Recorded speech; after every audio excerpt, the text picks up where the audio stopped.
Hello, everyone. This is episode 5 of the Breaking the Guard podcast. I am Robert Drizo, here with my co-host, David Avalan. And we got lots to talk about today. Like, we kind of try to pick our topics, basically anything we find interesting, anything like that's somewhat controversial within the BJJ or grappling community, anything that will get people thinking or, disagreeing on. And we had a couple topics that we wanted to talk about today. One of them was the use of PEDs in professional sports. And the other one was the Creonte. Yeah. So we're going to talk about Creonte, Creontagem. Yeah, it's an invented word in Portuguese. I'm not sure it has like a root. I think Brazilians invented it. But it's basically like a trader, right? Someone who leaves the gym and like you're training with instructor X and tomorrow you leave to instructor Y. And that creates a lot of animosity. If you've been in BJJ for more than a year or two, you're probably familiar with this at some point. At least someone you know has I think we've all been there. But so we're going to talk about that first. Dave, you want to kickstart a conversation? Yeah, there's been a lot of talk about PEDs lately, and I think a long time. I think it's the conversation spikes. I feel like it spikes and then it dies, and then it spikes every again. Every time there's some controversy or something gets popped, it all roars up again. In my head, I guess the most recent one was Dillashaw, in my mind, because he was actually caught with EPO and that, with steroids or HGH or whatever. And I guess that was, I think that was like the first instance in MMA where they caught somebody with EPO. I don't know enough about it. I think it's harder to catch. I think that's one reason why. I don't know enough about it to be able to say for sure, but I think that's the reason. It's funny because like normally when you think of any kind of performance enhancing substance, you think of a heavyweight. You very rarely see the lightweights because one feature of like anabolics is that it will put weight on you. EPO doesn't, obviously. So that's the, that would work for a lightweight, I suppose. Fucking A, man. Get that up. It's the alarm for the podcast because I thought it would have been 2:30. It's all good. All right, continue. So you know what EPO does to the body, right, Dave? Like it basically increases your red blood cell count. Red blood cell carries oxygen from your lungs to your muscles. So you're basically constantly supplying your muscles with more oxygen than they would normally have, right? These levels, obviously, they vary from individual to individual. If you live in a place of high altitude, let's say you live in in Bolivia or something, you're gonna have naturally a higher production of red blood cells, right? So that basically increases your performance because basically it's like having more gas in your tank, basically. Yeah, I know a lot of people actually who train in altitude tents. Yeah. Where obviously, like I was in Miami and we're sea level, zero altitude, but you can get these tents that essentially change the atmosphere a little bit. It's not a perfect representation because you're just lowering the density of oxygen versus how it would be when you're in atmosphere. Yeah. But it's supposed to make some marked improvement. I know some UFC athletes that use that as well. And a common misconception is they try to train at high altitude, or I think they call it hypoxia, where you're essentially, they have the altitude mask or not even the altitude mask, they just have the little training mask, which has like 3 little holes like straws. Yeah. And from what I understand, that's actually counterproductive. It doesn't do anything physically to increase your red blood cell count. Because all you're doing there is limiting the amount of air you can breathe. Yeah. And what triggers the increase of red blood cells or hemoglobin that absorbs iron and whatnot is that the density of the oxygen in the air that you're breathing. It's a long-term thing. The reason people in Bolivia have it's not just that they're genetically predisposed to have it because of multiple generations being in that environment, but also because from a very young age, they have less oxygen. Yes. So it's like every day of your life you have less oxygen. Your body, boosts your red blood cell count to counter for that, right? Yeah, and it takes months to build that. It takes months to build it. It's not going to be a few days. So if you're on a hyperbaric chamber base, basically, you're getting like 8 hours out of the day when you're sleeping in it, where you're probably increasing it somewhat. I just don't know how significant it would be.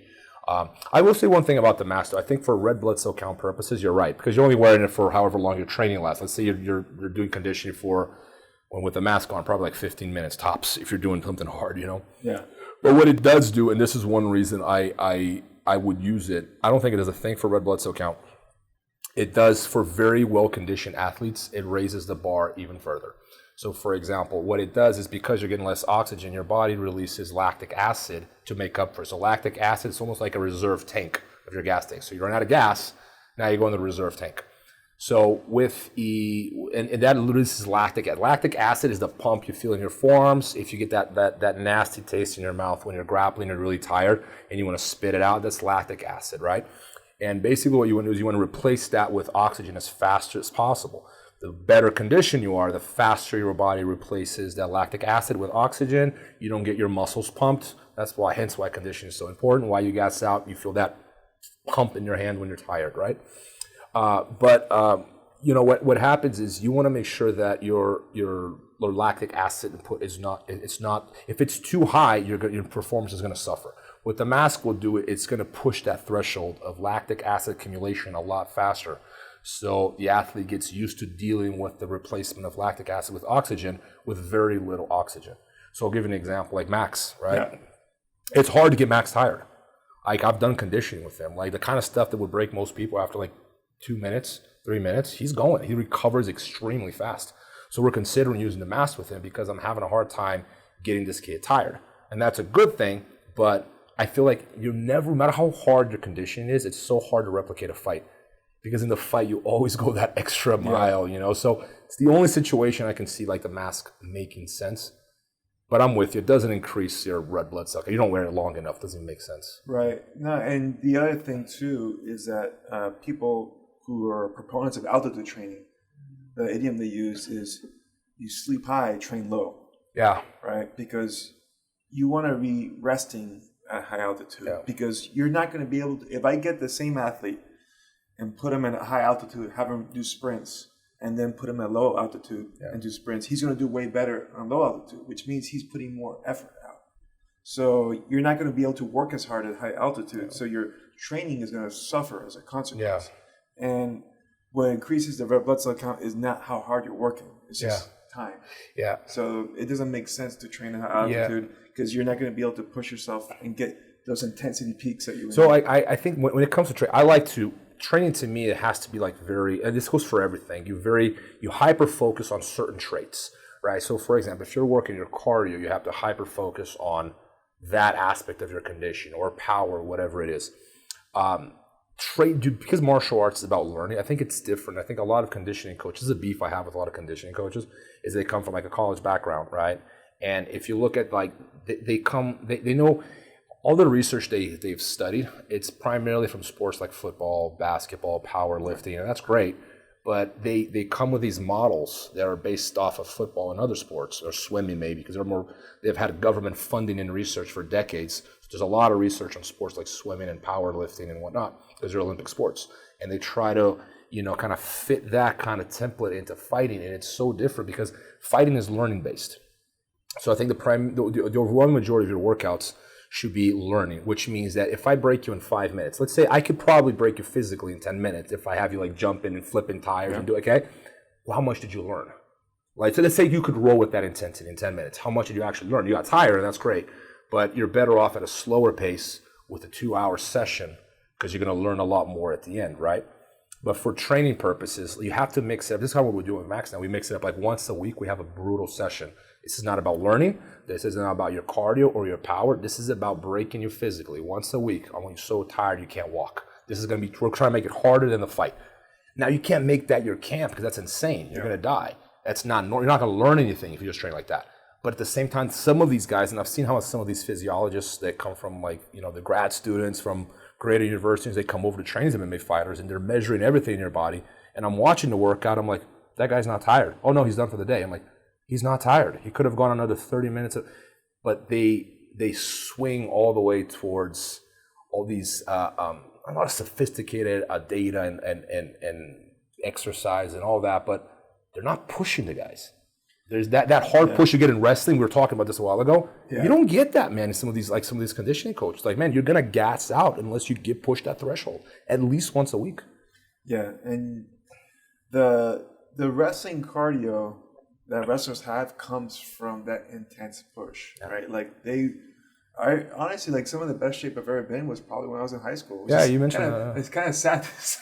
No, do I believe you? I wasn't a professional, but it's just how hard they push you. Yeah. And you really need someone to take you to that level. It's hard to have that self-discipline on yourself to go, okay, I'm going to try to kill myself in training. Like, it's really, really difficult. And as hard, even if you're super disciplined, as hard as you push yourself, the coach will get you a little bit further.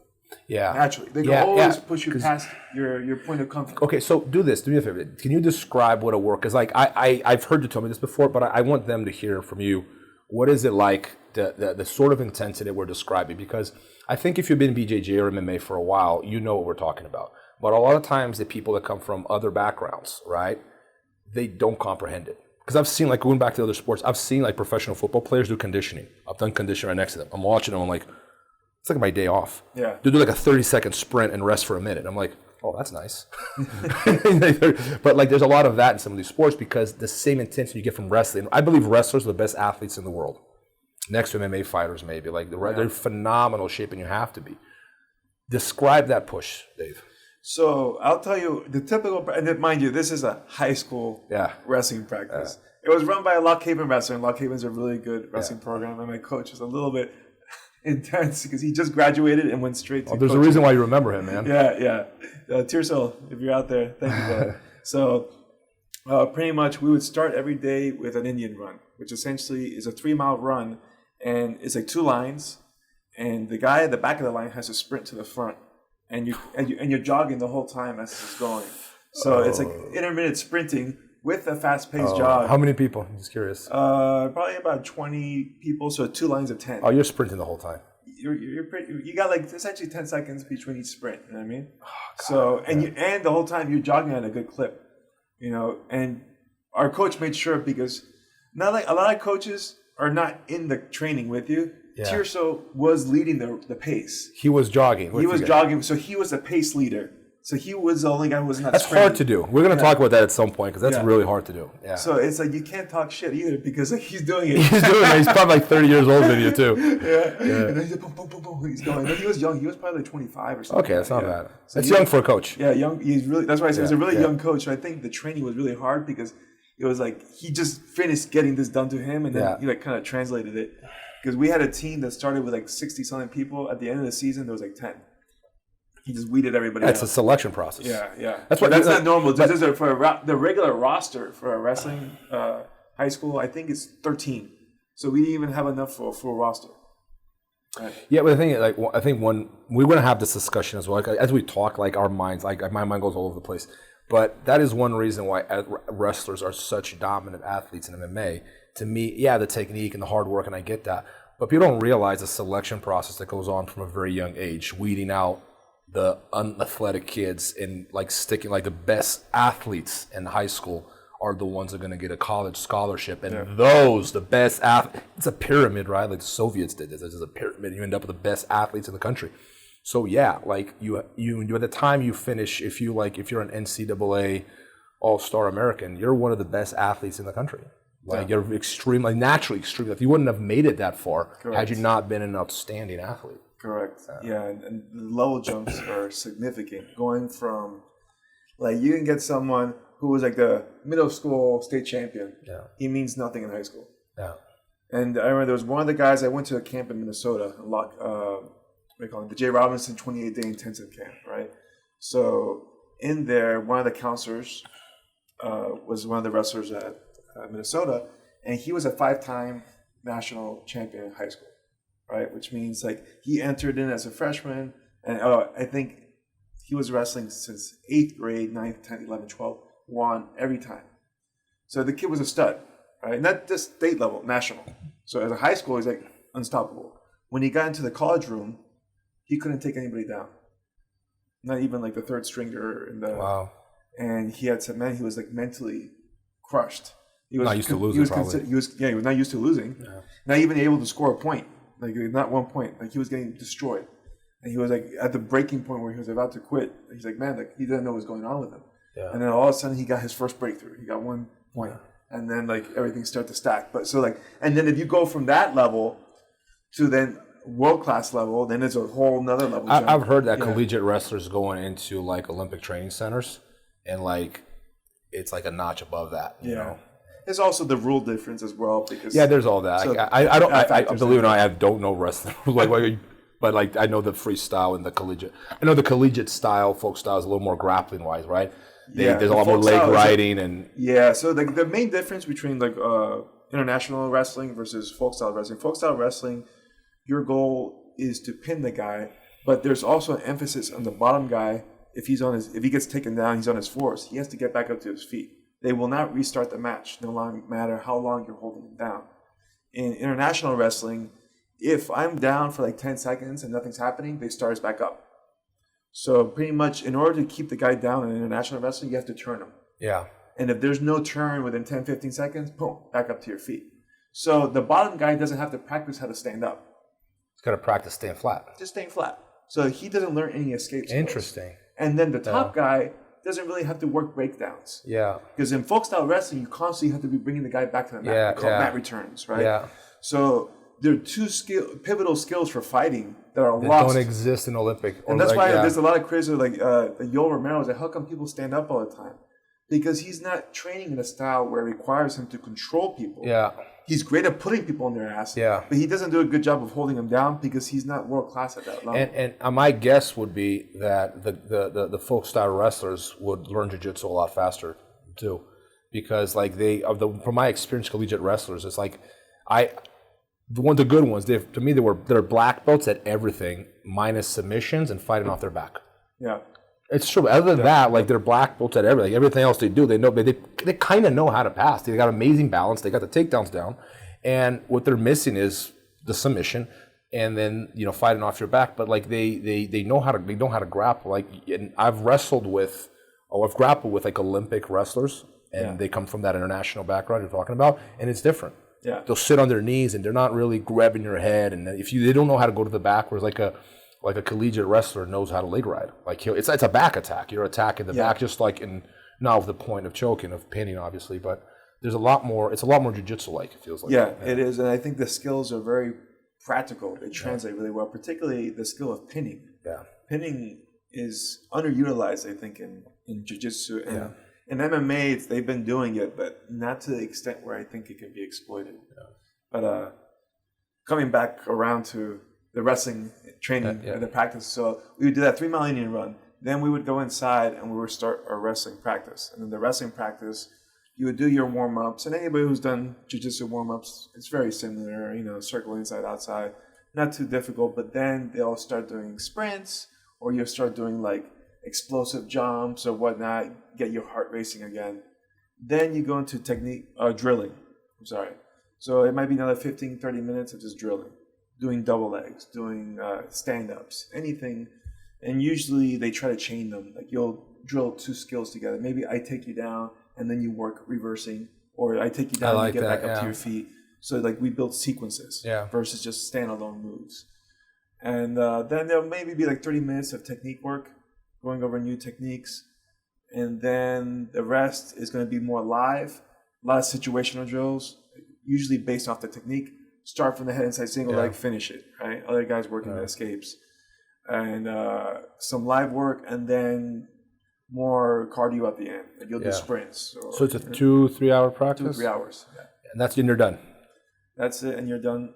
Generally, people are also training, either doing weightlifting outside of that, or they're doing running in the morning. I was doing that. It's a lot. I mean, in high school, I think it'll be like, people don't realize when you're that young how much easier it is to recover and how your body's intact. Yep. You have I get deja vu grappling sometimes because I've been in a situation where I really hurt myself. So I hesitate because I have deja vus in my, I've been here before, I've hurt myself last time, hesitate.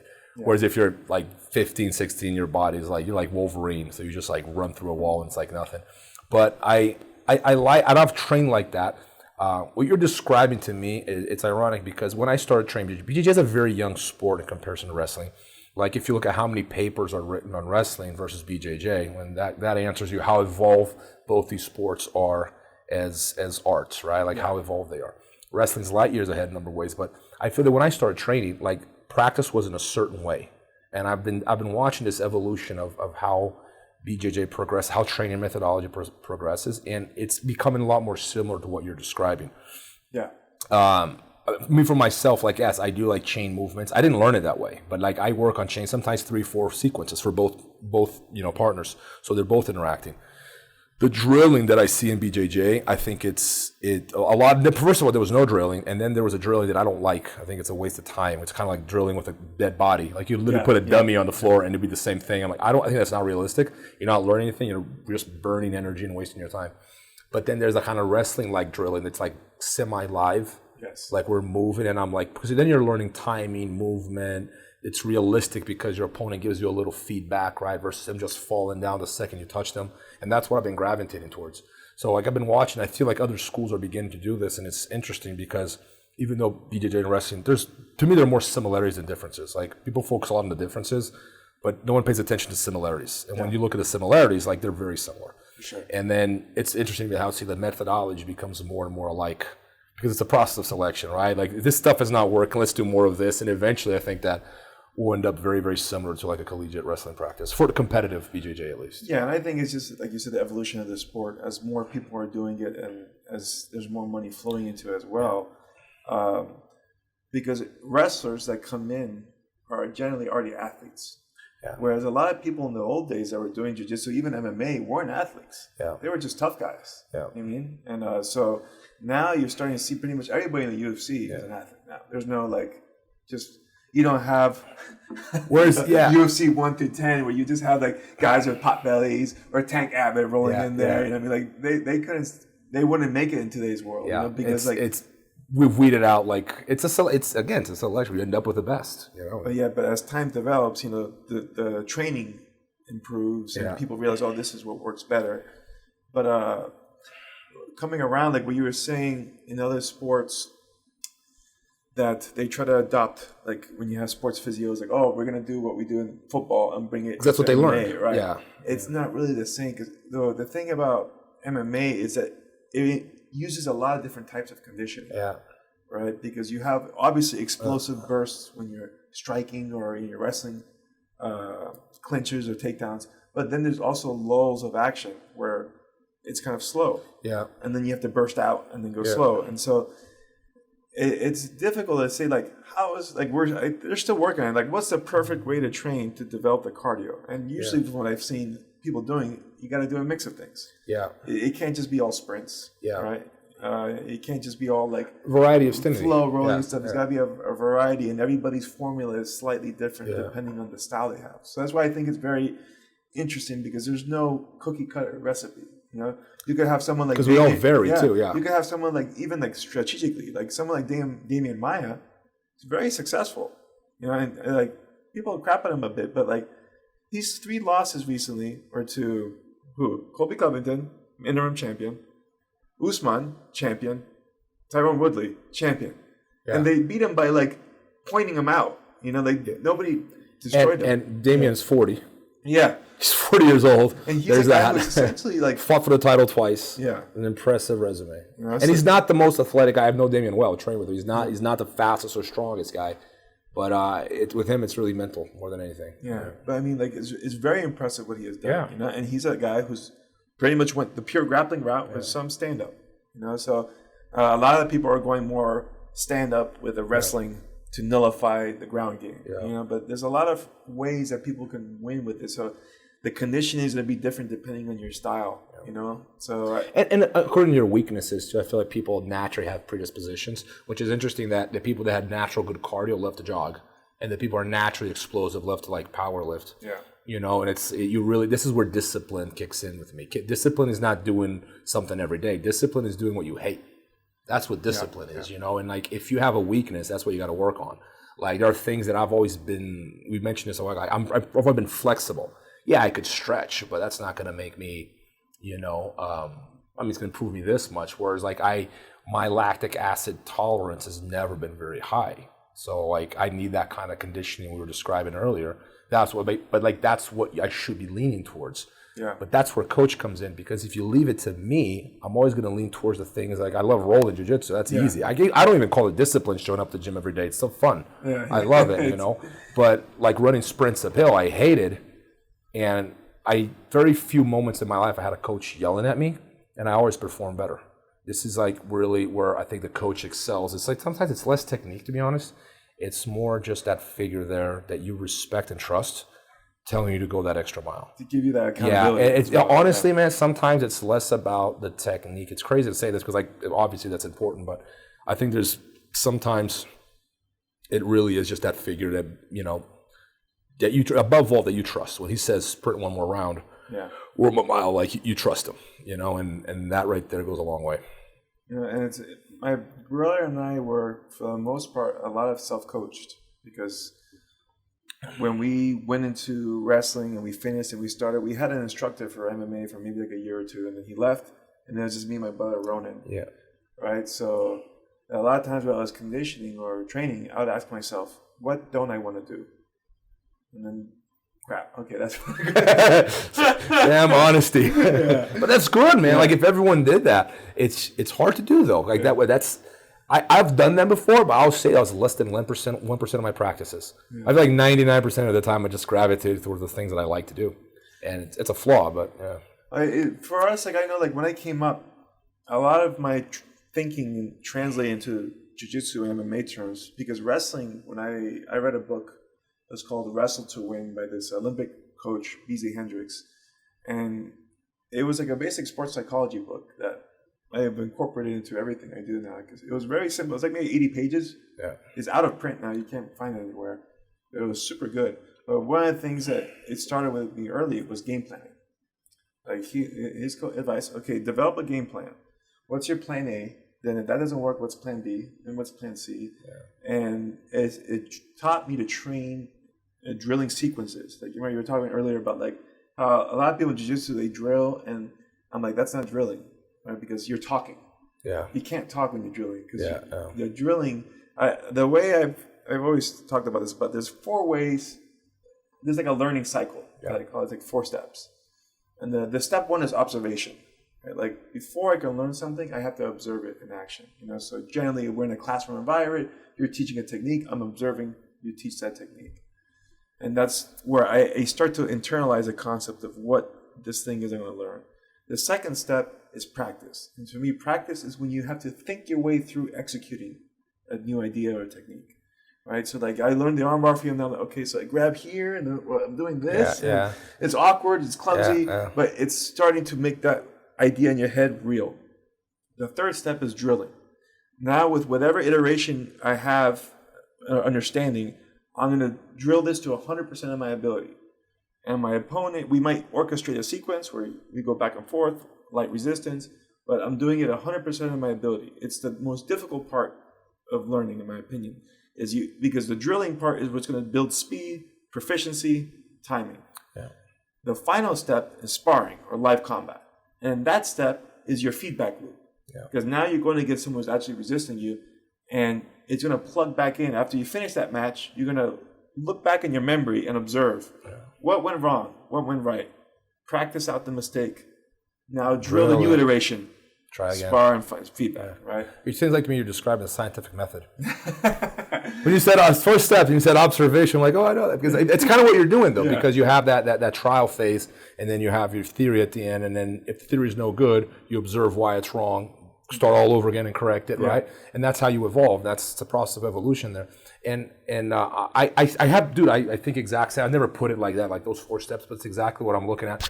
One thing I like a lot, going back to the drilling, and I've been doing this more and more with my students, I recommend it, is teaching the other party to be a good training partner, to give you the correct feel. So if I'm drilling with you, let's say a double leg, I want you to resist 30-40% intensity. Do exactly what you would do when you go live, no power, no speed. Because then you give me the reactions I can expect when I go live. Because the worst thing is for you to drill a move, and because you practice a move in a certain way, and then you're doing something I didn't know you were going to do, I'm surprised by your resistance or by your reaction, and I go, I don't know what to do now. Oh, that move doesn't work. Yeah. Where it's a way of getting your student used to the reaction they're going to feel, they're going to encounter when they go live. It's also a reality check, because if they're doing it wrong, when there's no resistance, now they know, now that they're exposed, even at 40% resistance, their mistakes are exposed, right? And then it also, what it does is it reinforces your teaching. So if sometimes, I'm sure this has happened to you, it's happened to me a million times, where my instructor would give me a move or a detail, and I go like, that's stupid. Why does he do it like that? Why don't I do it this way? Because I know, right? I'm a blue belt. I know everything. So I would do things my own way, and I kind of ignore, But when you're met with real resistance, you immediately understand why your coach gave you that detail. That's when the detail makes sense. And it's when it makes sense that you go, oh, got it, right? I'm the kind of person, maybe you are, a lot of people are like that. I have to learn by failure. Like, that's the best way for me to learn. If I do something that doesn't work, I have to understand in a more physical way. Because you can tell me, don't stick your arm in that triangle. I'll probably do it until you catch me 3-4 times. Yeah. And that, to me, it's the really best way that's the true lesson, right? And I think that in BJJ still, there's not enough of that. But I think, like I said, we're slowly gravitating towards that sort of training. No, I agree with the drilling. It definitely has to have feedback. There has to be some resistance level. The partner has to put an appropriate level of resistance. Because if he's like a dead fish, he's not giving you the right. Sometimes you can't even do the move if he's not reacting in a certain way. And I think a lot of times what happens is in this learning cycle, most people just want to be at step 4. Everybody loves going live. Yeah, it's the funnest part. You're right. But what people don't realize, the professionals are doing most of the work in the drilling session. All the guys I know, when I would prepare for ADCC, it was 80% drilling. Yeah, I would do like live rolls like 2 or 3 times a week.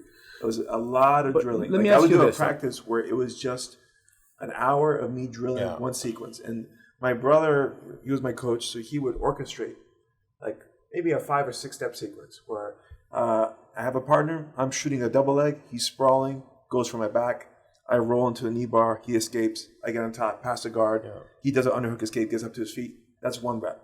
Now we're going to do 100 each.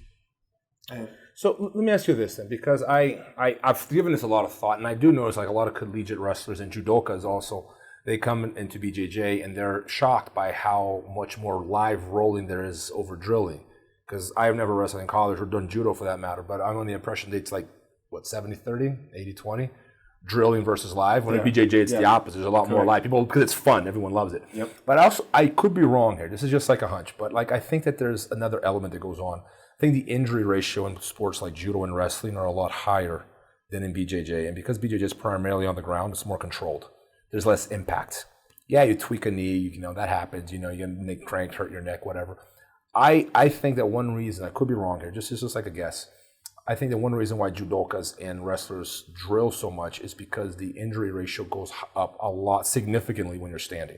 If you're on the ground, I think the injury ratio is a lot lower. I think that's one reason why there's longevity in BJJ more than in wrestling. You see 40-year-old guys wrestling, but you see a lot of 40-year-old people doing BJJ because the ground, there is less impact, right? So I think that could be a side effect of the drill. The lack of drilling could be a side of the fact that, rolling is more fun, true. But the injury ratio is a lot lower too. It allows for, less injuries. I definitely agree with that, right? Like it's hard to wrestle. And you said, you don't see a lot of 40-year-olds. Well, that's the other thing. There isn't really a place for wrestlers if you were 40 to wrestle somewhere. Like you would go to some freestyle tournaments or something like that. But as far as I know, there isn't schools or whatnot. Because they're normally out of college, they're done, and exactly. Then you never wrestle, or high school for that, man. You never wrestle again. It's a short-lived. Hence why it's so intense. It's that's hard why the drama is it's much more difficult for wrestlers to accept losses, and you'll see people bawling their eyes out, myself included, when I lost my last high school wrestling match. It's because you have a finite time span. Yeah. And you can hear wrestlers talk about Cormier or Askren and whatnot, but then when you're fighting professionally, it's I'm not really time limited. If I lose this match, it's not I lost the final opportunity. I get back that opportunity maybe in a year or two and can fight for it again. So plus you're more mature too. I think that's it's funny. We at one point we're going to have this podcast just about motivation, but we talked about this before, how it changes over time. I think that it might mean something to you. I feel at a younger age it was more about honor and life and death, but as you're for a lot, not speak for myself, but for a lot of professional fighters, at some point it becomes about money too.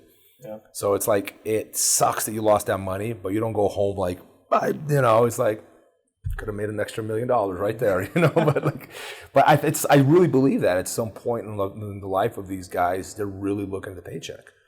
You know, you meet in the mid-30s and you got kids now. All of a sudden, it's less about your ego. It's more about, oh man, I got a big boat that I got to pay for. You know, like it's the bills become like a significant factor in motivation of fighters. And yeah, it's hard to stay motivated when the practice is that hard, and if you're not getting rewarded, especially. So like when you're 35, 40 and you're getting paid a lot of money, it kind of makes sense to push through, and it changes. It changes over time. And again, like you said, the reasons why. Everybody that gets into fighting, at first, it's about ego. Yeah. Right? Because you're trying to prove something. Yeah. You want to be the alpha male. You want to be the alpha male. You want to prove that you're the best. Yeah. And you're going out there to prove yourself. But at a certain point, you'll start feeling like, at least for me, that I didn't have anything left to prove. Or that I didn't have a desire to prove myself anymore. Like, I feel like I know what I'm capable of now. There's like, I could win something and it's not going to really make a big difference. And once you lose that, you lost a lot of fire there, right? So then it's like, okay, well, why am I still fighting?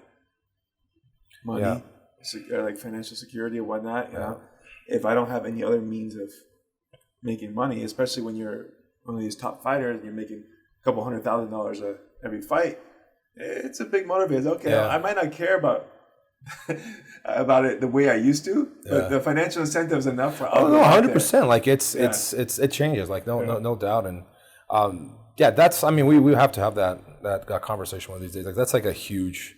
I mean, I would definitely like to talk about that and more length, because it's different. It's not only the age thing, but like even like the sports. I think the reason why people train BJJ versus why they enter MMA, and I think as a result they end up with like very, very different cultures. Speaking of this cultural factor, this is something because I've gravitated in BJJ in Brazil and the U.S. and then MMA only in the U.S. But I do see differences of cultures, not just between Brazil and the U.S., but like between BJJ and MMA, right? And you know, BJJ has a foot in Brazil and kind of one in Japan too. And this kind of leads us into the Creonte conversation I wanted to have. We were going to have initially, but the whole thing is I'm of two minds about that, man, because I've been on both sides of that fence. I'm not sure. You'll tell us how you feel about that. But these cultural differences are interesting to me because I do see the culture in BJJ changing. And I see it changing very quickly, and it's very strange to me where, you know, you get called old school for thinking in a way that to me it's just like standard, obvious, and like I'm right. Like, what are you talking about? Yeah. But like BJJ in some ways has that Japanese matrix. That's what I call it. Whereas, like, you know, thank you, master, thank you, sensei, for letting me be here on the mats and sharing your knowledge with me. I will sweep the mats before and after class. Thank you, sensei. Can I do your laundry? It's like, not that it's extreme, but like, but that's how it is in certain environments. Like, you are the boss, and every student, no matter how good they are, they're very, very respectful of that hierarchy. And in MMA, and Brazilians lost some of that, but there's a lot of that that stayed in Brazilian Jiu Jitsu, like that sort of mentality. And then like MMA has it's a Western sport, even though it was developed in Brazil. It's become very Westernized in the sense where it's like, what you do what's best for you. Yeah. You know, and in MMA, like that hierarchy we're describing of like respect for the master does not exist in MMA. And the hierarchy goes, the fighter, the better you are, and the more you get paid, the higher you go up the hierarchy. Hey, coach, I'll let you get 5 seconds of TV time in exchange for you training me. You know, or like sometimes they don't even pay the coaches, and if the coach tells the fighter what he's going to do and challenges him, off you go. You know, so it's a very different kind of culture. And one thing that is so, it's like blasphemous in BJJ is leaving the gym. Yeah. Like, and everyone's been through this. Whereas like in wrestling or MMA, if you go from camp A to camp B, I get the impression no one gives two shits and life just goes on, and that's that. And if we end up fighting with your old teammates, that's just life and it's professional. Whereas like it's talk about that. How do you feel about this? I want to hear how you feel, because like I've been on both sides of that fence. So I want to, you know, I'm 50-50 on. I understand things from both perspectives. Have you had experiences with students or yourself? Of course. Yeah. So I suspect we're going to agree on this. I think that we're going to be somewhere close to, you know, agreeing on this. So I'll tell you first of all, like the term Creonte is actually, I looked it up, Wikipedia.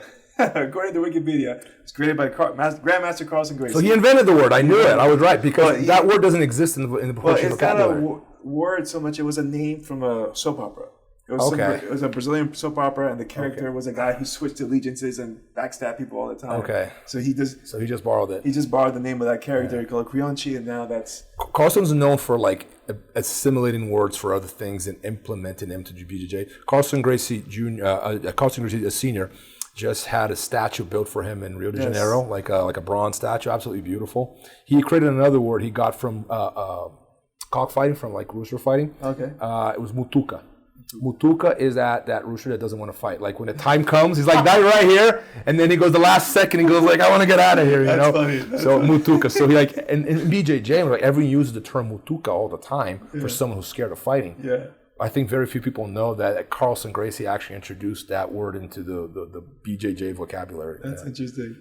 Yeah, but with so going back to Creontes. I think anybody who's had a gym for any length of time, like 1 month or 2 months, has had that happen to them, right?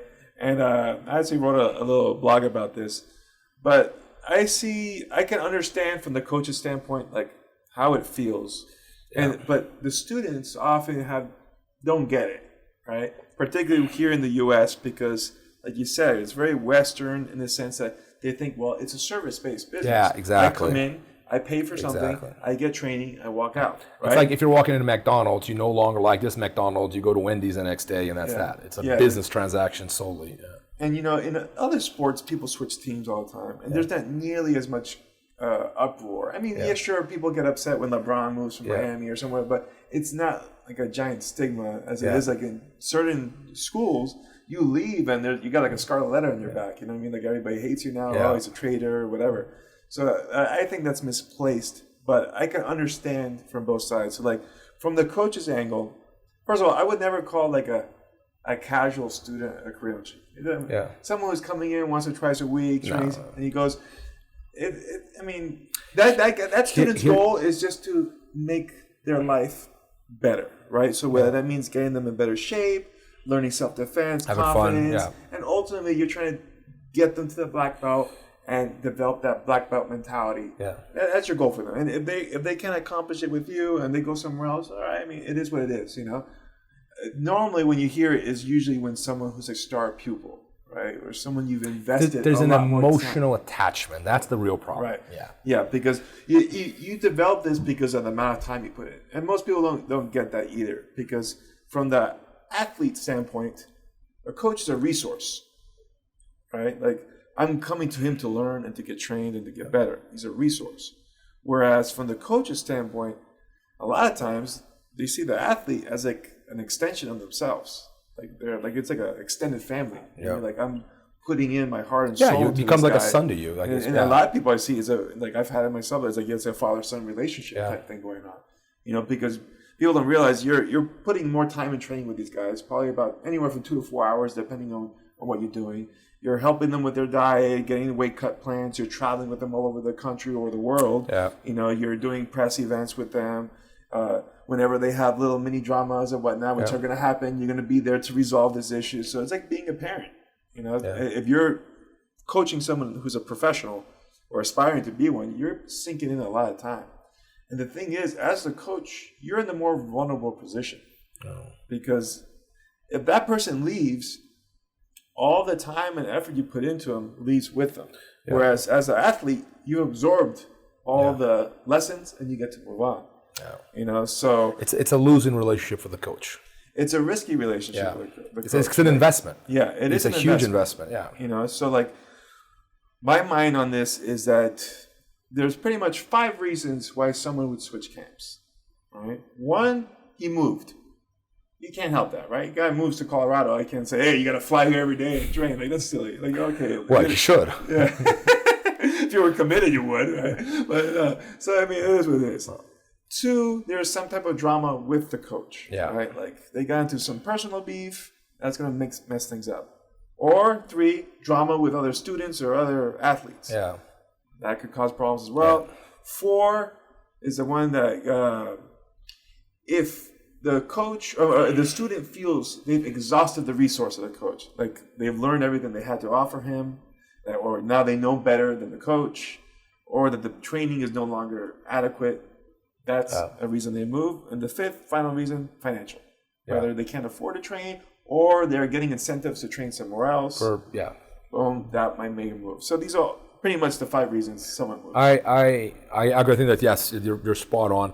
And like, just going back to something you were saying, I think that one reason why someone becomes a Creonte is there's normally an emotional attachment there, because everyone always goes like, oh, I'm paying, I'll do whatever I want. But what a student doesn't see a lot of times, yeah, you're paying a membership or not. Normally, the Creontes don't pay a membership. That's part of the problem. But if they're paying a membership, you think, oh, I pay, I'll go wherever I want. But like, what they don't see is that the coach goes well beyond what he's supposed to do. You know, when we corner students at tournaments as a coach, you're not getting paid for that. Your coach is doing you a favor. When your coach goes to you to a tournament and he corners students for 12 hours straight, that is not in your contract. If some gym has that in the contract, I've never heard of that. But like, that is not in your agreement. Like, that is not your coach's obligation. He's doing it because he likes you. That is a favor, and as a student, you should be thankful because he's giving his weekend away for you.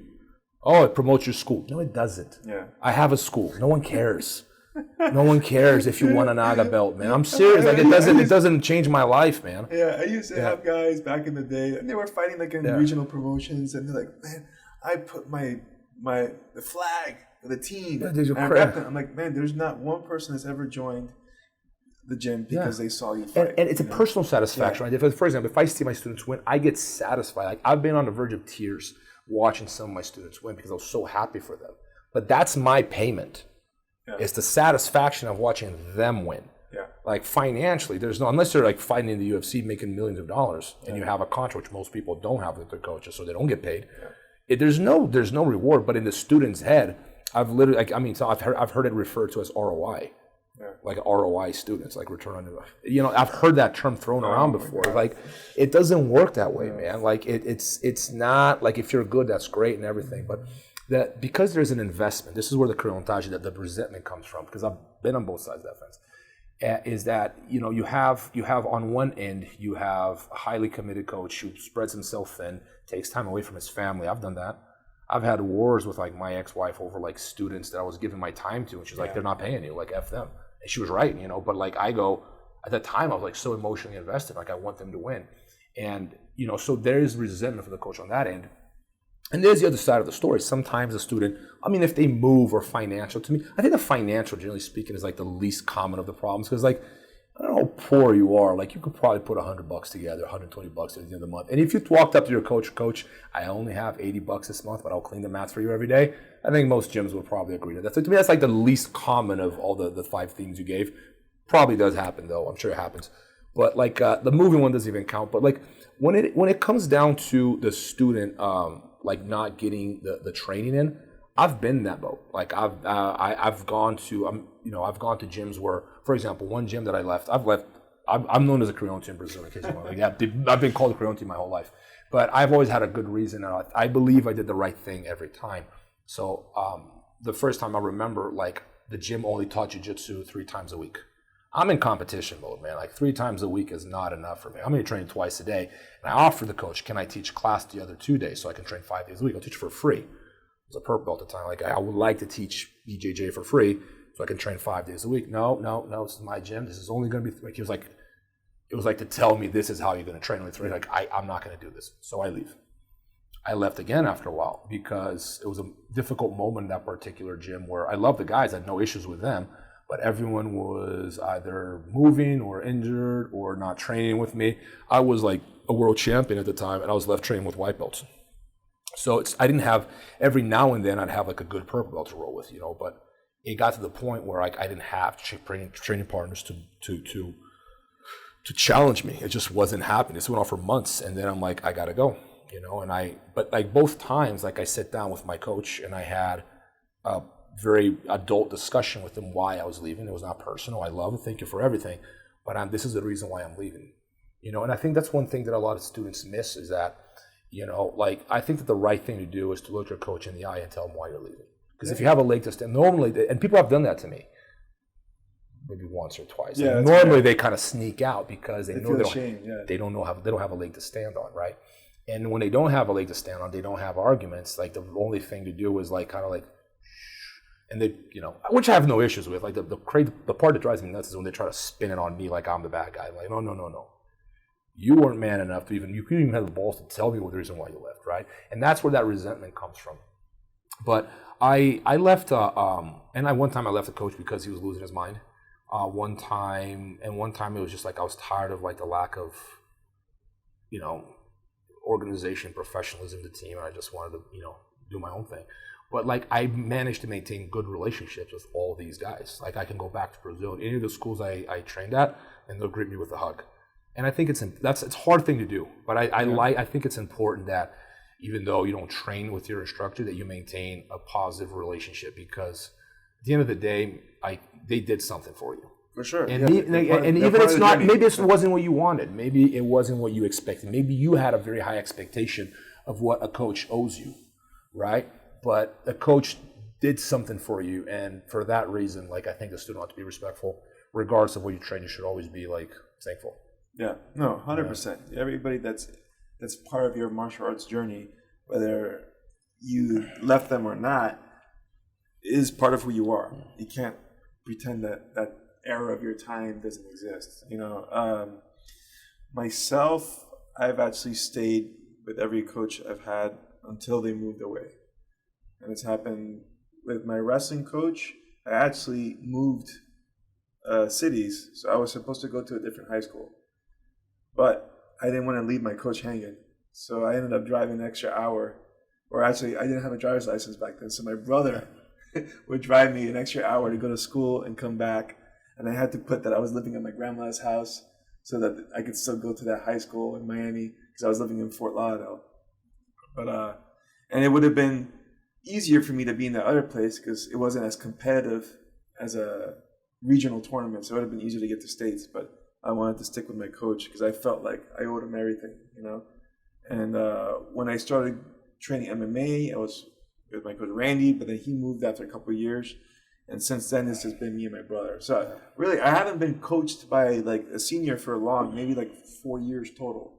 And then everything else is just like grappling magazine, DVDs, VHS tapes. So from my perspective, I've always I've given a lot from my athletes. I've had people live in my house. I know you've done the same thing. I have people who I'd make meals for them. I had 6 at one point. Yeah. So we do Don't that. do it. Yeah. Don't do it. It's a mistake, right? And I'll tell you why, because the main problem people have in relationships, or one of the main problems, is they make assumptions. Yeah. Right? And as a coach, I assume that when I take you in under my wing and I'm going to let you sleep in my house and get you sponsors and all that, like you see me as a family member, and we're like a strong team that we're going. It's similar to a father-son relationship. It's very similar to father-son. That's a whole other discussion, because I notice most people who do fighting professionally do not have a father figure. It's a very common theme. It's a very common theme, and essentially the structure is coming from that coach, right? Yeah. I mean, it's actually parents bring their kids to martial arts because they need discipline. Yeah. Right? It's one of the key things. So that bonding relationship can get funny sometimes, right? Like I had a guy that, again, was living in my house. We found him sponsors. We gave him jobs. And he eventually got I know that guy too. Yeah. Eventually, Two of them. We got him a big fight, and he needed to get medical bills paid to fight. I fronted the money out of my pocket. It was like $4,000 or something like that. And like, oh, with the money you make from the fight, pay me back. All right. Wins this fight, disappears. Goes to a different gym. Yeah. Goes to a different gym. And then I was like, did he just leave the gym just because he didn't want to pay me back? Yeah. But it turns out there was more to it. My brother at the time, where the gym was starting to do well, he got himself a new car. And the guy was talking crap. He's like, how can Master Marcos get himself a new car, when he knows I don't have a car yet? Yeah.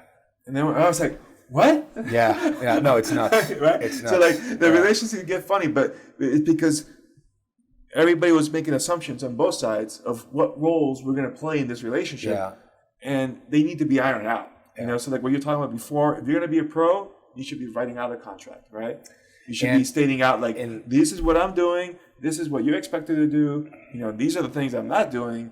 You know, that way there's no ambiguity. And you might say, "Oh, but how come we can't just trust each other?" Like it doesn't work because everybody.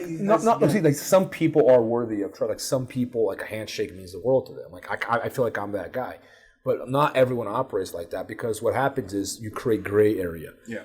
In gray area is where bullshit thrives. Yes. You know, you can't. The trick in life, I'm coming to learn at a very late age, is that you have to make that gray area as narrow as possible until it disappears. Because that's when you're going to have all the problems. And when you have this buddy-buddy relationship or we're family, then people always create expectations. That's the gray area, right? Yeah. And those expectations are always not always on the same page. So, like, there's one thing I'm doing now at the gym, I'm writing a manual for students. I have manuals for my instructors that we're writing, manuals for parents, and for students. So when the student signs up, he has his hand on a manual. These are the rules of the gym. Yeah.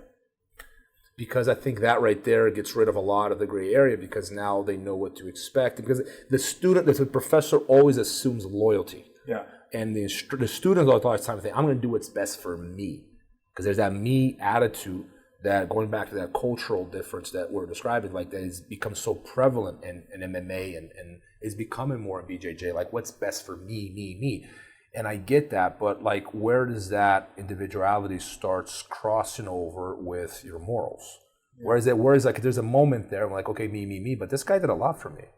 Is it okay to dump this person who's helped me my whole life because the decision I'm going to make next, it benefits me? You see what I'm saying? Yeah. Where is that line between what's best for you, but also your morals? And I think those lines are getting blurry in a lot of times in these discussions. And it's a complicated one. I go case by case. Like I don't condemn people for leaving for better training. I condemn people for leaving for vanity reasons. Like that, right? I have issues with that. Like if you're going to be just because I'm not making this up. I've literally had people walk up to me and tell me that they wanted to the reason why they were leaving is because they wanted me to promote them and make them they wanted special treatment and privilege. Yeah. I'm quoting here, and I goes, "What is privilege?" And they go, "I want you to promote me and make me famous," because he knew I hated that, so he said it. Like he was honest at least. Like I just want to be famous, and I'm like, okay, that's what you train jiu-jitsu for. Well, you're in the wrong place. Like it was that sort of thing because even though I appreciate the honesty, I feel that it's the wrong reason, and I don't want to accommodate that. Yeah. So in that case, it's kind of like one of those things where like we have very different visions of what we're going here, and it's better that we part ways. Yeah.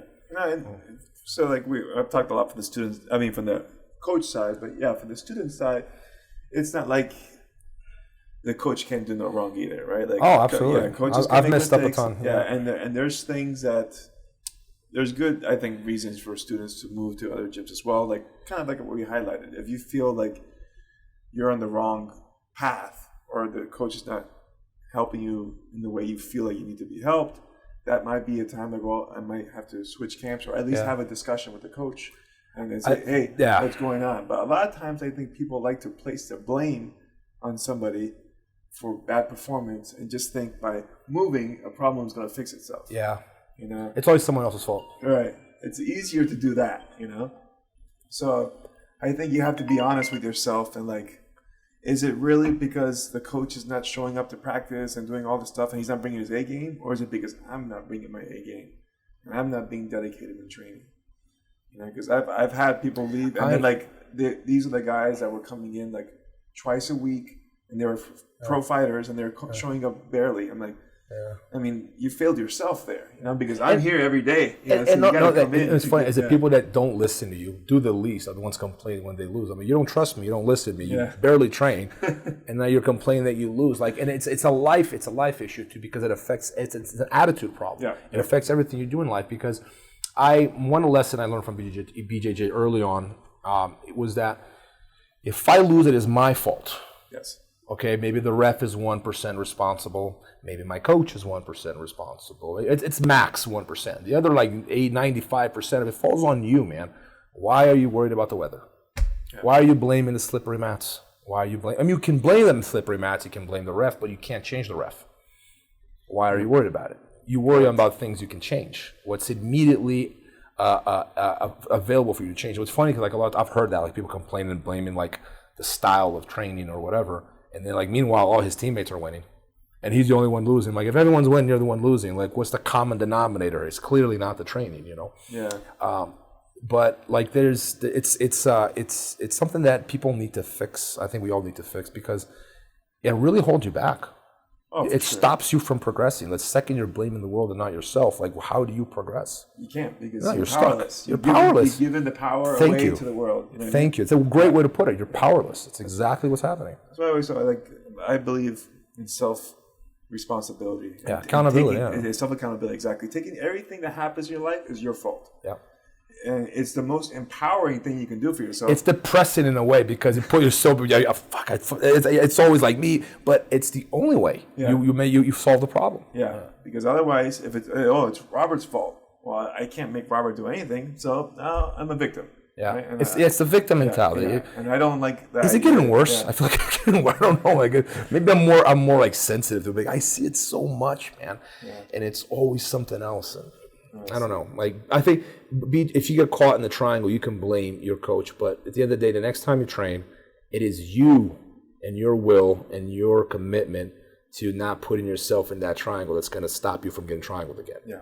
You know, it comes down to that, man. Like I think that's probably 99% of the equation. Yeah. I think so. So if we wrap back around to the Creonte, I would say I would never tell people, call that guy out as a Creonte if he left the team, or name call him, or make him feel bad, or whatever. That's silly. That's immature.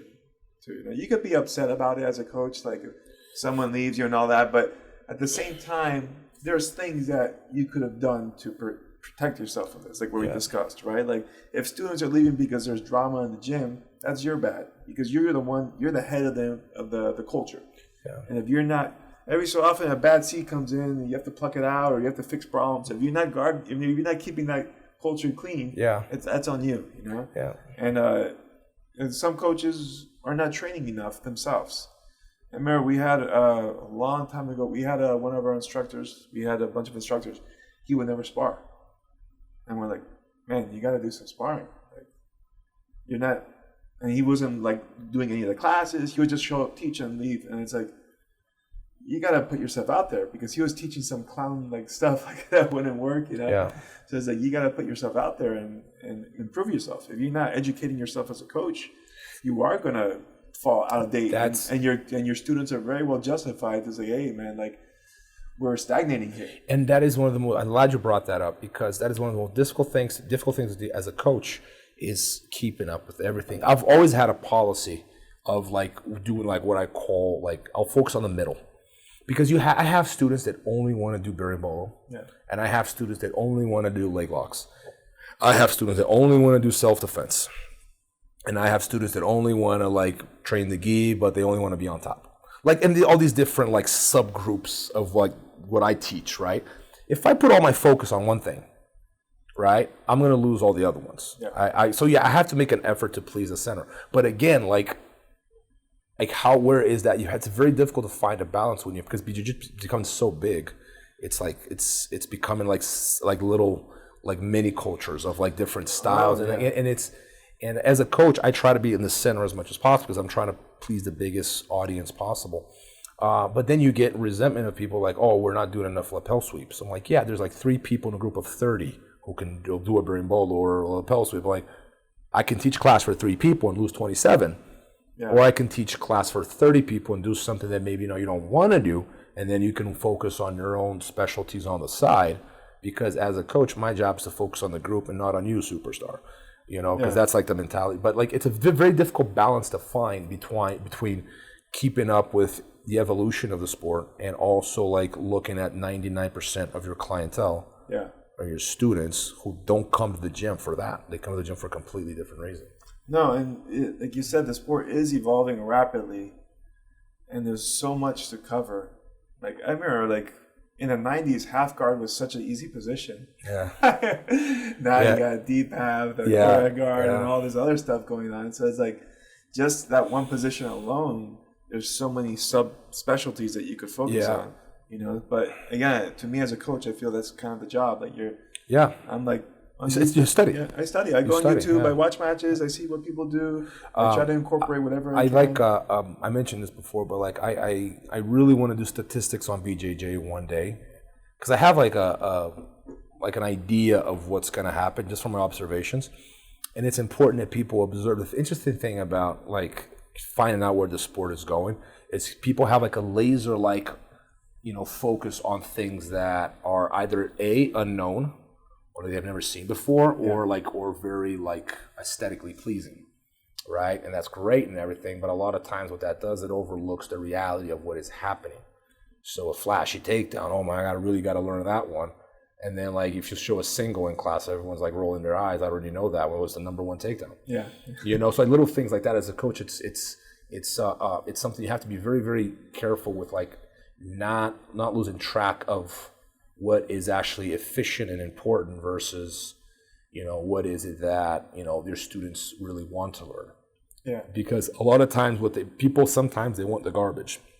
Oh yeah. I remember teaching a private, I won't say where, it was one of the first privates ever taught in my life. I'll never forget this. And this guy wanted to learn, like he started a private like this, Rob, like I want to learn some dark jiu-jitsu.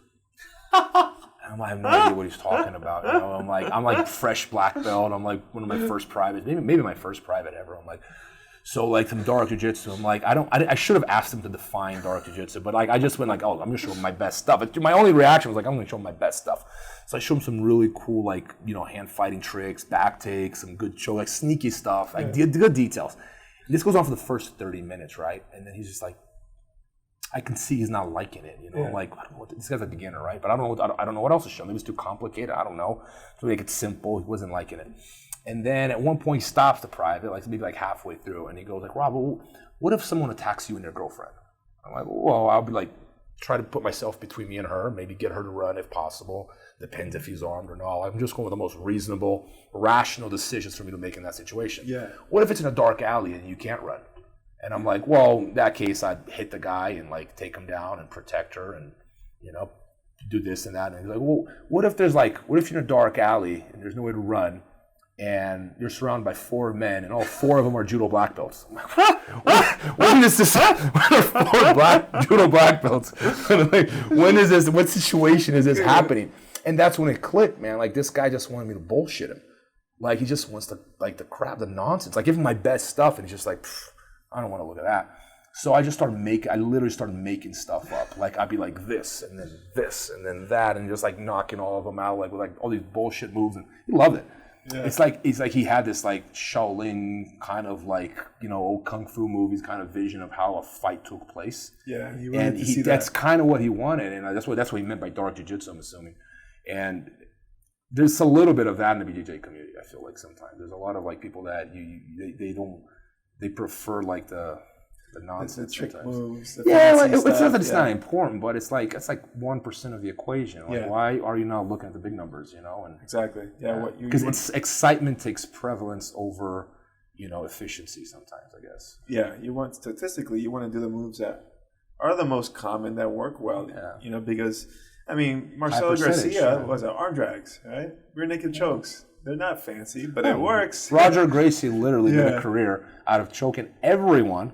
With that choke, that if I showed it even my white belt to look at that choke and go like roll their eyes like, oh, this is so boring, but he basically mount people and go boom, boom. Cross choke. And it's the first choke you learn, one of the first chokes you learn in BJJ, and I'm not saying that you should stop doing everything to focus on, but like it does say something about.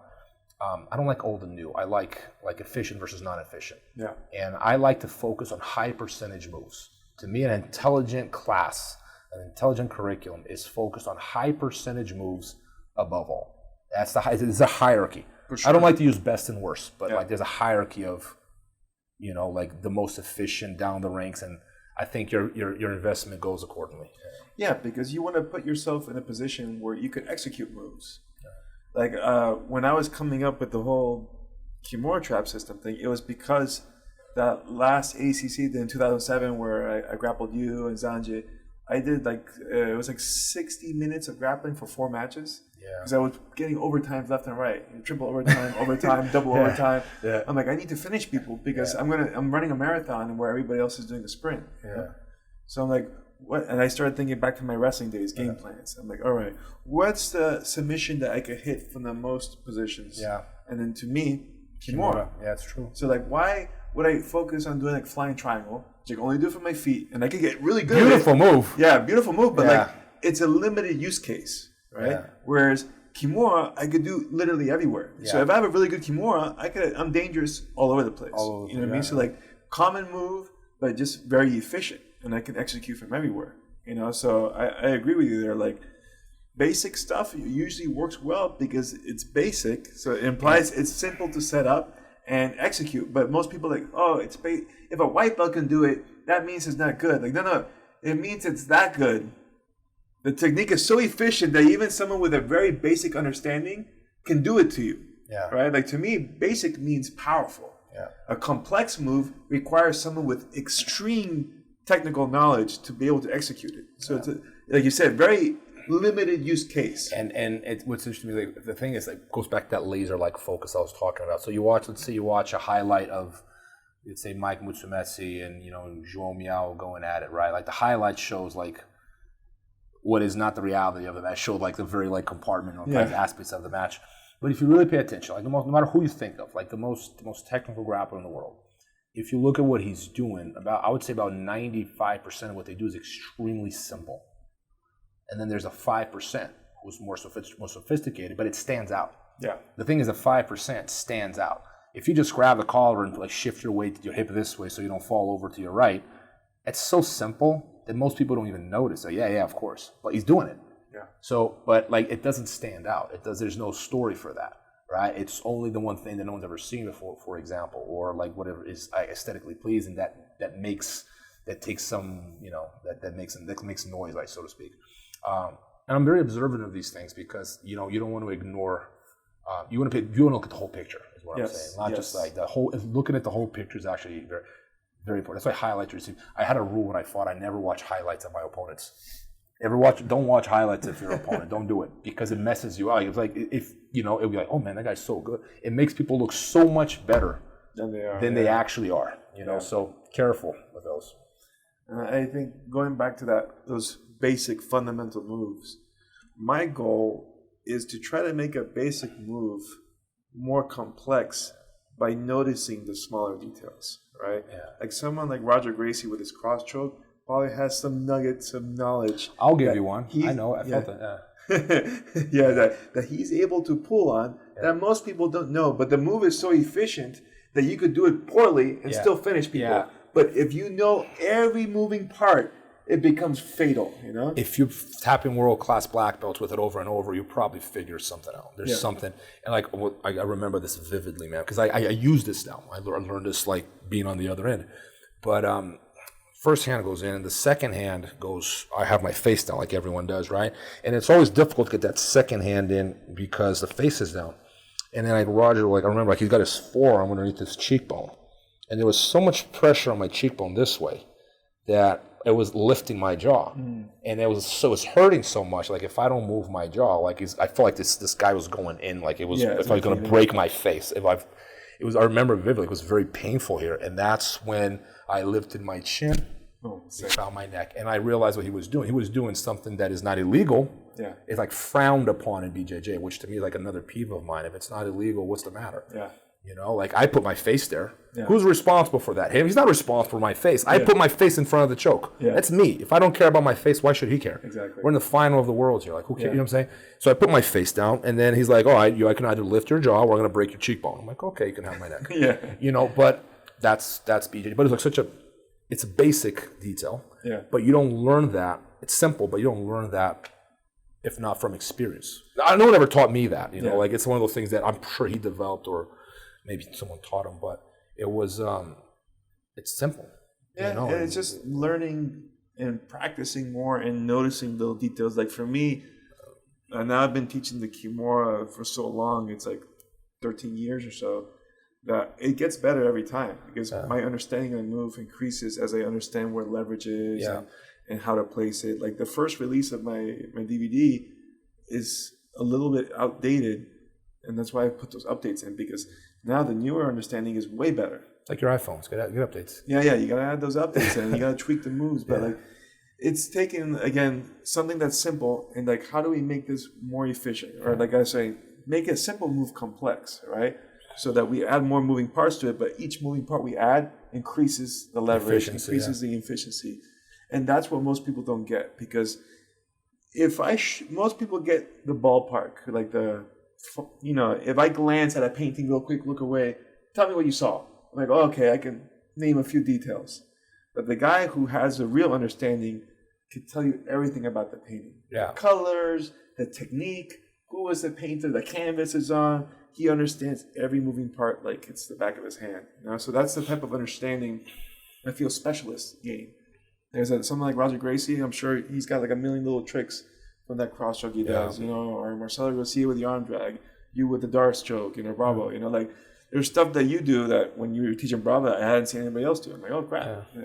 But that comes from people who work on something for so long, even if it's basic, and more so that it is. Yeah, and I'm such a huge fan of experience, man. Like I'm very suspicious of people that learn through observation only, because like we've all done this. You're in bed before you go to bed and you're thinking about moves, right? Yeah. And then you think of a move. I'm like, got it, right? And then I'm not proud of this, but I've made the mistake of actually showing that move in practice. It's incredibly dishonest and stupid, and like I've done it like maybe once, but like you have to test it. Okay, that's great. You thought of your theory. Yeah, that's awesome. Like let's put it in practice, right? And then when you put it to the test, chance like 9 out of 10 it doesn't work.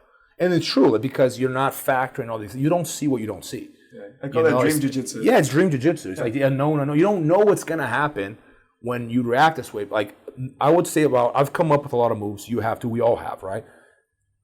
I would say maybe not 90, more like 100% of the stuff I've come up with came up when I was trying to do something. I'm trying to do A. You block A, I end up with B. Or maybe you block B, I go to C. And I do something in the heat of battle that works really well. And then I'm like, oh man, that's a good move. And I start doing it more and more. And now I'm like trying to break it down. And next thing you know, then I explain it in class. Yeah. And a lot of times you explain it in class, you understand it better. It's funny, the other day I come up with a move. And I'm like, that's a great move, Like, I just started doing it the other day. It's like, yeah, it's an old wrestling move. I'm like, that's happened a few times. I come up and I think I came up with it. It's like, it's something that's existed for forever. But even the Darce, I thought I came up with the Darce, actually. I really did. Because I started doing it in Brazil. I'd never seen it before. I started doing it accidentally. I was going for the Bravo choke. That's where the name came from. The Bravo choke, right? Yeah. From half guard, I was killing people with it in the gi. And I was training no gi. Like I was looking for that lapel and I couldn't get it. And one day I just went, and that was Bravo choke originally. And then I later found out there's a guy in the U.S. Darce. I think his name is. Yeah. He came up with the move before, I guess. And the setup was completely different. But I just go with Darce because it's just easier. Yeah. But yeah, man. But like I think from my experience, like these innovations, they come from practice and failure. More often than not. I've had a few dream jiu-jitsu moves that actually worked out. Yeah. Like I believe that. Yeah. But it's like you said, it's rare. A lot of times what you come up with doesn't work right. You're like, oh, you know what? The grip is not going to work or something. Something goes wrong. Yeah. Yeah. But it's like whatever. It's just a shot in the dark. Like we'll see if it works or not. But yeah, usually is when you recognize opportunities when you're rolling. You're like, whoa, this is something that I never noticed until today. Yeah. Yeah, it's because you get a reaction that you're not used to, and you have to improvise on the spot. Some of the best grapplers I've ever met were people that were geniuses at improvising at the spot. Like they just knew. You confront them with a new situation, and you don't have to go back to the drawing board or ask the coach. They just immediately react, improvise. And I think that's creative. That's a fundamental aspect. One reason why I'm so in love with BJJ is because it is such a creative art. Yeah. Like I really feel like, grappling is such a creative art in the sense where like there's always something new detail, different way of doing something. There are things that people are doing like that when I started training were considered to be wrong. They don't do that. Now people are turning it around and making it efficient.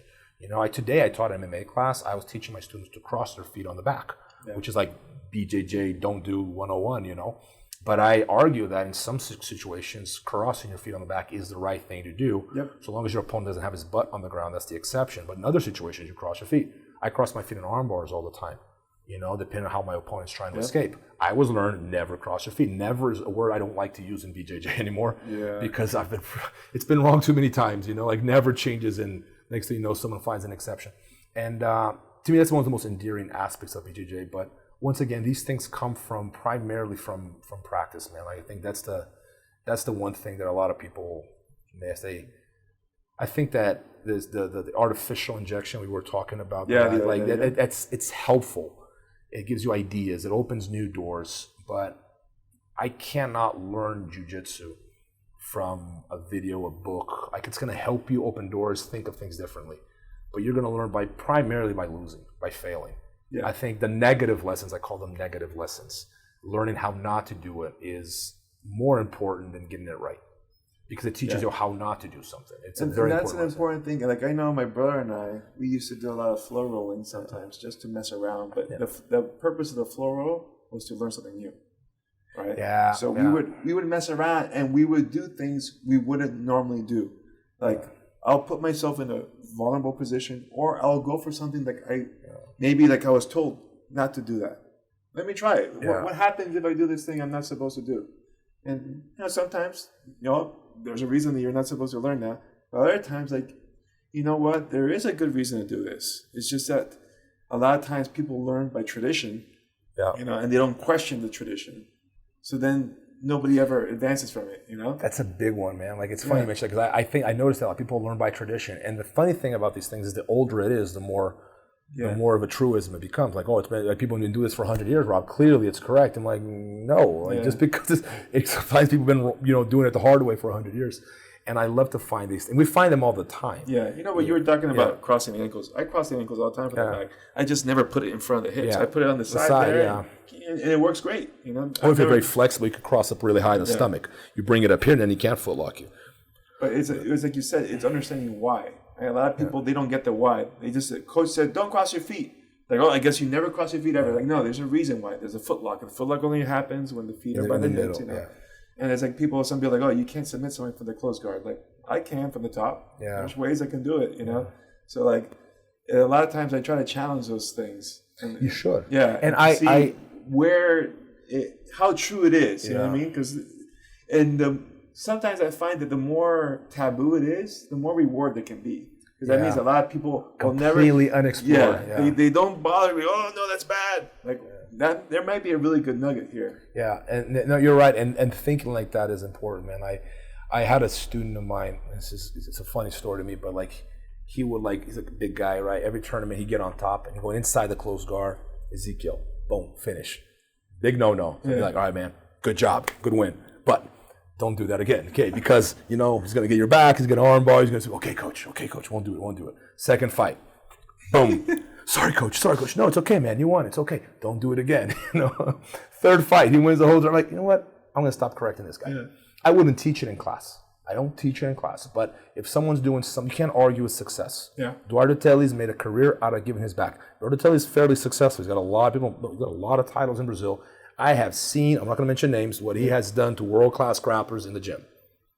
I'm some big names, man. He was tearing them apart, making them look stupid. Yeah, because he weirdest game. Unorthodox positions. Unorthodox positions.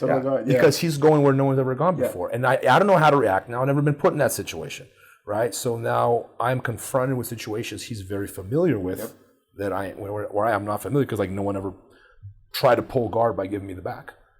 Yeah. So it's an important thing to do, I think. So like, not for beginners. I don't like to give like a white canvas to beginners. Beginners to me are like children. Like, you don't tell your 8-year-old like, do whatever you want with your life. Exactly. Like, no, do your homework. Shut up, do your homework, clean your room. Like, eat your vegetables. But like after a certain age, when you're 18, you're kind of like, I hope I trained you well. Yeah. And off you go. And I'd say purple belt is that cut off with me, kind of. That's when I started giving them a little more freedom and like letting them develop and create. Yeah, and I had some people ask me, like, because I always tell people, I'm a heavy believer in specialization. Yeah. And but when you're a white belt, you can't specialize. Like, true, because you don't even know what there is. But like, once you start moving into deeper blues, I think, then there's time where specialization will start kicking Especially in. For competitors. Yeah, for competitors, it's key. Because good competitors essentially have a few trick moves, right? They have 3 or 4 moves they're really good at, better than everybody else. And then they have a rounded out game, but like they're leaning on those strengths. It's not like we were talking before, everybody wants to learn a new flashy thing or whatnot, and like the white belt fallacy is like, I want to try to learn all these moves I've seen on YouTube, but you're gonna suck at all of them because you're spreading out your talent pool. You need to learn the basic game, the positions, how to move around, and once you get that, find out, okay, where is going to be my specialty? It's like in school. You get a degree in one thing. You don't get a degree in math, history, science all at the same time. Yeah. You don't have enough time. Well, in a competitive world, here's the thing about that. Like, and I'll probably wrap it up after that one. But in a competitive world, specialization makes sense. You go to a doctor, you have like some kind of throat infection. You want to go to a specialist. You don't want to go to a guy who's a brain surgeon. It's if you need brain surgery, you don't want a guy you don't want to go to an OBGYN or an ortho. Exactly. I'm sure they have like a fundamental understanding of the brain, certainly better than me, but you want to go to a specialist, right? I will say this, so for a coach, I think it's important not to be too specialized so you give your students the tools. Because I've seen that too. Guys with amazing half guard, world-class half guard. Oh, they're only teaching that. And then you see these guys that are like, they're not meant for half guard, and then they're in a division where the half guard is not so common, and they're getting mauled because that's all they've learned. And they never work, fitness submissions from close guard. I like to give my beginners at least a fundamental foundation. And then after, like I said, after blue, purple, it's kind of like they can specialize but like as a coach, I tried to give a little taste of everything. I try my best for that because that's what your curriculum is, right? Like you're giving ballpark, and then that's how like most of my guys, when they started specializing in stuff, it's because they went to the curriculum and we're teaching general stuff, and then they found something that clicked with them.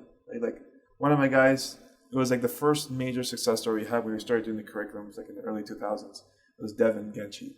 He has a crazy guillotine, like unbelievable. As a blue belt, he tapped out black belts with a guillotine in competition. It's just he had a black belt level proficiency at a guillotine. But the rest of his game was okay. If he got you in a guillotine, God help you. You know what I mean? But we were just teaching the curriculum, and that one move clicked. And the curriculum kept rotating. We're going new things, but he's like, I like this guillotine. I'm just going to spend all my time guillotining people. And I think that's how generally people's games are going to work. Your job as a coach is not to force something down their throat necessarily. It's like, here's your vegetables, here's your fruits, and then eventually you're going to find, I'm a carnivore. Okay, you eat your meat, But I mean, like, you got to give them a little bit of everything. Because otherwise, then you're forcing everybody to play a particular game. And usually, body type is a big factor, like you said.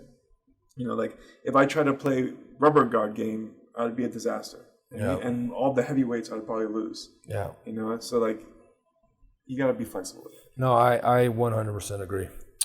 Anyway, Dave, this was a pleasure. This is our episode 5. Episode 5, yep. I hope you guys enjoyed. We'll be mixing it up between me and Dave, BS in here, jiu-jitsu and grappling and MMA and just talking fun stuff. And we'll have a guest every now and then. And I had a lot of fun. Thank you so much, Dave. No, thank you, This was a blast. And we'll see you guys next time. Yeah, and make sure you guys follow us on social media. We're on Instagram, Twitter, Facebook, YouTube. And if you're on iTunes or the Google Play Store, you can subscribe to our channels there and get the latest updates. See you guys next time.